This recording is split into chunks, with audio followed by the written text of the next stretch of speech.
கர்த்தருடைய பரிசுத்த நாமம் மகிமைப்படுவதாக. நாளில் கூட கர்த்தரை ஆராதிக்க போகிறோம். நீங்களும் எங்களோடு கூட ஒருமித்து ஒரு மனதோடு கூட கர்த்தரை ஆராதித்து நாம் மகிமைப்படுத்துவோமாக. ஸ்தோத்திரம்.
Yes.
தேவன் நமக்கு ஒரு விடுதலை தர போதுமானவராய் இருக்கிறார்.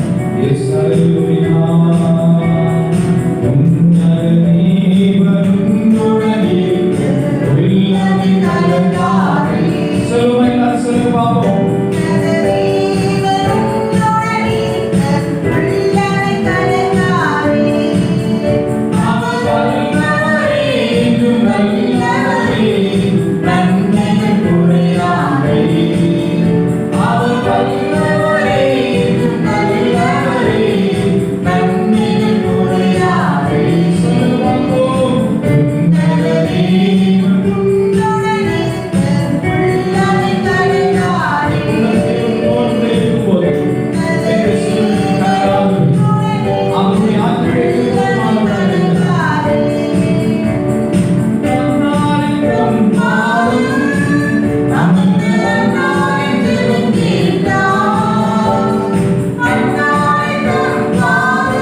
கர்த்தருடைய பரிசுத்த நாமம் மகிமைப்படுவதாக.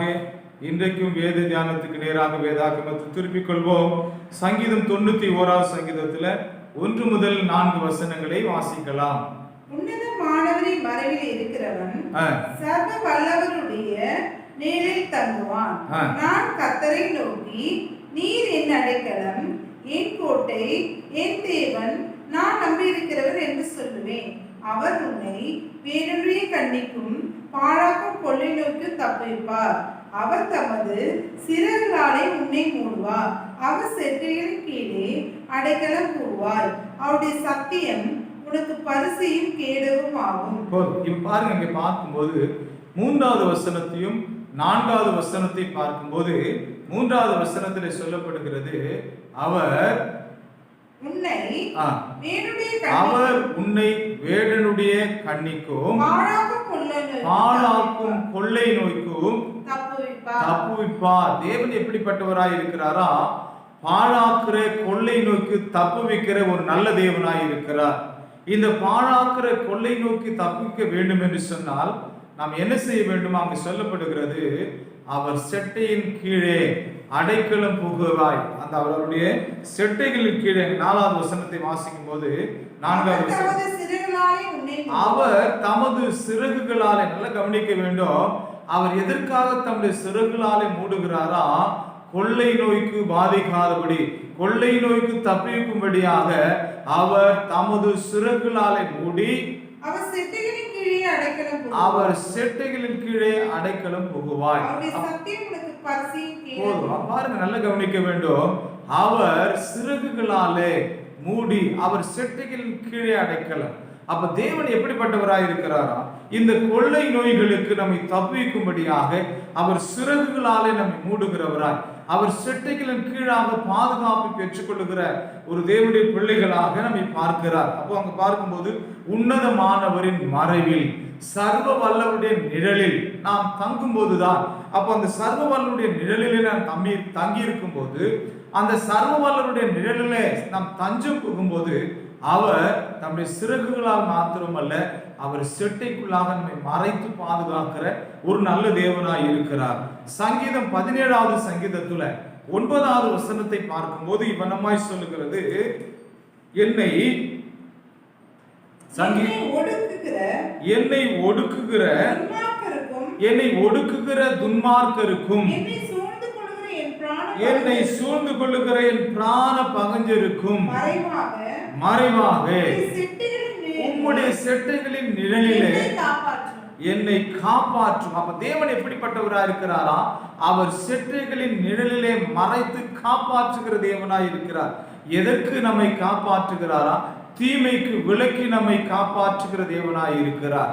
ஆமை ஸ்தோத்திரம். அவர் சொல்லுகிறார், என்ன அங்கு சொல்லப்படுகிறது? வாதை உன் கூடாரத்தை அணுகாது, பொல்லாப்பு உனக்கு நேரிடார். உன் பக்கத்தில் 1000 பேர், உன் வலதுபுறத்தில் 10,000 பேர் விழுந்தால் அது உன்னை அணுகாது. அவர் சிறகுகளால் உன்னை மூடி காப்பாற்றுகிற தேவனாய் இருக்கிறார். அவர் செட்டையின் மறைவுக்குள்ளாக உன்னை மறைத்து காப்பாற்றுகிற தேவனாய் இருக்கிறார். அப்ப நாம் என்ன செய்ய வேண்டும்? அவருடைய ஸ்தோத்திரம், உன்னதமானவரின் மறைவில, சர்வ வல்லவரின் நிழலில நாம் தங்குகிற பிள்ளைகளாக, அந்த சர்வ வல்லவருடைய பாதத்தை எப்போதும் நாம் நோக்கி பார்க்கிற பிள்ளைகளாக, அந்த சர்வ வல்லமுள்ள தேவனுடைய பாதத்துல எப்போதும் நாம் தஞ்சம் புகுகிற பிள்ளைகளாக இருக்கும்போது நிச்சயமாகவே நம்மை எல்லா விதமான கொள்ளை நோய்க்கும் மறைத்து தேவன் நம்மை பாதுகாப்பார். அது மாத்திரல்ல, இன்னும் ஒரு வசனம் அங்கே பார்க்கும்போது ரூத் 2வது அதிகாரத்துல 12வது வசனம் இவ்வனமாய் சொல்லுகிறது, உன் செய்கைக்கு தக்க பலனை கர்த்தர் உனக்கு கட்டளையிடுவாராக. இஸ்ரவேலின் தேவனாகிய கர்த்தருடைய செட்டைகளின் கீழ் அடைக்கலமாய் வந்த உனக்கு அவராலே நிறைவான பலன் கிடைப்பதாக. அங்க சொல்லப்படுகிறது என்னவா? உன் செய்கைகளுக்கு தக்க பலனை, உன் செய்கைகளுக்கு தக்க பலனை உனக்கு கட்டளிடுவாராக. இஸ்ரவேலின் தேவனாகிய கர்த்தருடைய செட்டைகளின் கீழ். அப்ப கர்த்தருடைய செட்டைகளின் கீழ் வந்த உனக்கு அவராலே அடைக்கலம், அவரால் நிறைவான பலன் கிடைப்பதாக. அப்ப தேவன் எப்படிப்பட்டவராக இருக்கிறாரா?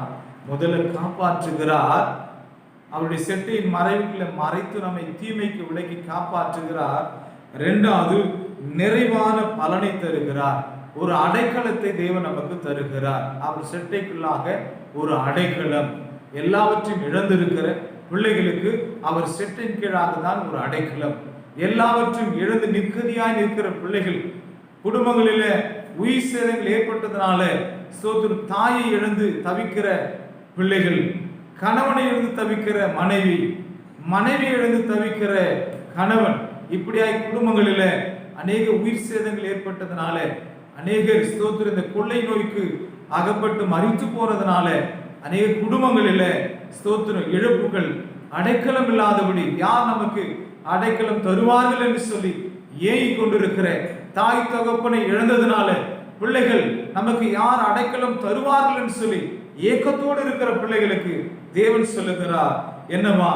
அவருடைய ஸ்தோத்திரம் கர்த்தருடைய செட்டைகளின் கீழ் அடைக்கலமாய் வந்த உனக்கு. அப்ப கர்த்தருடைய செட்டைகளின் கீழ் தான் நமக்கு அடைக்கலம். அவரை நோக்கி பார்த்து, ஆண்டவரே எனக்கு அடைக்கலம் தாரும், கர்த்தாதி கர்த்தாவே, சேனைகளின் கர்த்தரே, இயேசு கிறிஸ்துவே எனக்கு அடைக்கலம் தாரும் என்று சொல்லி கதறுகிற பிள்ளையுடைய கதறலை, கண்ணீர் வடிக்கிற பிள்ளையுடைய கண்ணீரை, அங்கலாய்க்கிற பிள்ளையுடைய அங்கலாய்ப்பை கேட்டு கர்த்தர் அவர் செட்டைகளின் அவர் சிறகுகளாலே அவரை மூடி காப்பாற்றி அவருக்கு அடைக்கலம் தர போதுமானவராக இருக்கிறார். இன்னும் ஒரு வார்த்தை கூட நாம் பார்க்கும்போது சங்கீதம் 57வது சங்கீதத்துல 1வது வசனத்தை பார்க்கும்போது, எனக்கு இறங்கும் தேவனே எனக்கு இறங்கும், உம்மை என் ஆத்துமா அண்டிக் கொள்ளுகிறது, விக்கினங்கள் கடந்து போகும் மட்டும் உம்முடைய செட்டைகளின் நிழலிலே வந்து அடைவேன். பாருங்க, தேவனுடைய செட்டைகளின் நிழலிலே நம்முடைய ஸ்தோத்திரம் சொல்லப்படும் போது, தேவனே எனக்கு இறங்கும், என் ஆத்துமா அண்டிக் கொள்ளுகிறது, விக்கனங்கள் கடந்து போகும் மட்டும், விக்கனங்கள் கடந்து போகும் மட்டும்.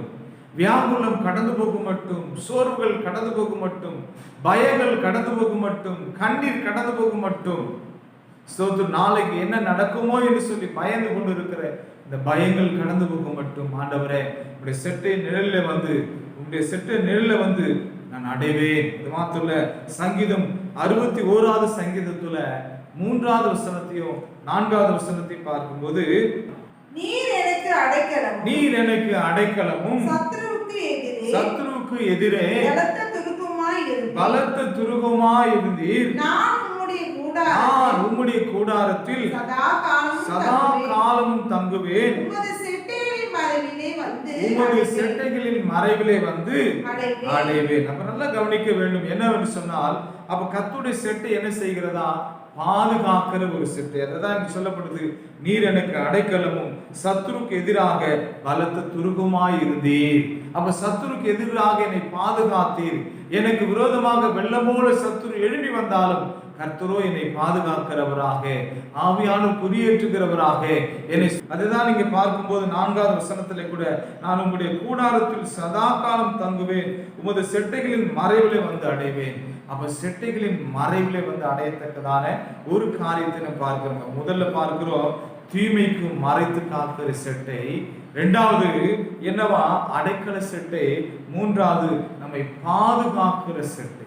அப்போ இப்பேற்பட்ட அந்த செட்டைக்குள்ளாக, அவர் சிறகுகளுக்குள்ளாக நம்மை மூடி மறைக்கும் போது நாம் எதை கண்டு சோர்ந்து போகக்கூடாது. என்ன சூழ்நிலைகள் நமக்கு விரோதமாக எழும்பினாலும், எப்பேற்பட்ட நிலைகள், ஸ்தோத்திர, உலகத்தை சுற்றிலும் அழுத்தங்கள் இருந்தாலும், கண்ணீர், கவலை, மரணத்தின் பயங்கள், அழுகுறல்கள் நம் ஸ்தோத்திரம் நம் காதுகளில் ஒலித்தாலும் சோர்ந்து போகாதபடி அந்த உன்னதமானவரின் மறைவில, சர்வ வல்லவரின் நிழலில நாம் தங்குவோம். கர்த்தர் பெரிய காரியங்களை நமக்கு செய்வார். கடைசியாக மல்கியா 4வது அதிகாரம் 2வது வசனத்தை பார்க்கும்போது, ஆனாலும் என் நாமத்துக்கு பயந்திருக்கிற உங்கள் மேல். மல்கியா 4வது அதிகாரம் 2வது வசனம் சொல்லுகிறது, ஆனாலும் என் நாமத்துக்கு பயந்திருக்கிற உங்கள் மேல் நீதியின் சூரியன் உதிக்கும். பாருங்க, அதன் செட்டைகளின் கீழ் ஆரோக்கியம் இருக்கும். நீங்கள் வெளியே புறப்பட்டு போய் கொழுத்த கன்றுகளைப் போல வளருவீர்கள். பாருங்க தேவனுடைய பிள்ளைகளை, இன்னைக்கு ஆரோக்கியம் இல்லாதபடி ஜனங்கள் தவித்துக் கொண்டிருக்கிறார்கள். எங்கு பார்த்தாலும் வியாதிகள், எங்கு பார்த்தாலும் ஸ்தோத்திரம் மரண படுக்கை என்று சொல்வது போல, எப்போது இந்த வியாதியிலிருந்து நாம் மீண்டு வருவோம், மீண்டு வந்தவர்கள் சொல்லுகிறார்கள், நான் மறுஜீவனை பெற்றிருக்கிறேன் என்று சொல்லுகிறார்கள். அவனமாய் அலறிக் கொண்டிருக்கிற இந்த நாட்களில் கர்த்தர் சொல்லுகிறார், ஆனாலும் என் நாமத்துக்கு பயப்படுகிற உங்கள் மேல் நீதியின் சூரியன் உதிக்கும். நீதியின் சூரியன் உதிக்கும். அதன் செட்டைகள் கீழே ஆரோக்கியம் இருக்கும். ஆரோக்கியம் இருக்கும். நீங்கள் வெளியே புறப்பட்டு போய் கொழுத்த கன்றுகளை போல் பலத்திருப்பீர்கள். அதனால ஸ்தோத்திரம், எந்த சூழ்நிலைகள் நம்ம ஸ்தோத்திரம் நாம் பார்த்து கொண்டிருந்தாலும் சூழ்நிலைகளை கண்டு நாம் சோர்ந்து போக வேண்டாம். நாம் ஆராதிக்கிற, நாம் நோக்கி பார்க்கிற தேவன் அவருடைய செட்டைகளின் மறைவிலே நம்மை மறைத்து பாதுகாக்கிற தேவனாய், தூய்மை அணுகாதபடி பாதுகாக்கிறவர், நமக்கு அடைக்கலத்தை தருகிறவர், ஸ்தோத்திரம், நமக்கு ஆரோக்கியம் தருகிற செட்டை. அந்த செட்டை நிழல்ல, அந்த உன்னதமான நிழல்ல நாம் தங்கி இருப்போம். அவர் பாதத்தில் அதிகமாய் காத்திருப்போம். கர்த்தரை நோக்கி அமர்ந்திருப்போம். ஸ்தோத்திரம், எந்த நிலைகள் மாறினாலும், ஒருவேளை நமக்கு ஸ்தோத்திரம் வேலைகள் இல்லாததுனால, வருமானம் குறைபட்டதுனால, பலவிதமான பற்றாக்குறை இருந்தாலும் சோர்ந்து போகாதபடி அவர் பாதத்தில் அமர்ந்திருப்போம். நிச்சயமாகவே முடிவுண்டு. உன் நம்பிக்கை வீண் போகாதுன்னு சொன்னது போல நிச்சயமாகவே இந்த ஸ்தோத்திரம் இப்படிப்பட்ட சூழ்நிலைகளுக்கு ஒரு முடிவு வரும். நம்முடைய நம்பிக்கை வீண் போகாது. நம்முடைய நம்பிக்கை வீண் போகாது. கர்த்தரை நம்பிக்கொண்டிருப்போம். ஸ்தோத்திரம், கர்த்தர் பெரிய காரியங்களை நமக்கு செய்வாராக. செபிப்போம். பிதாவே, இந்த நல்ல வேலைக்காக உங்களுக்கு ஸ்தோத்திரம். தகப்பனே, இந்த வார்த்தைகளை கேட்ட இந்த பிள்ளைகள் ஒவ்வொருவரையும் ஆசீர்வதிங்க, சமாதானப்படுத்துங்க.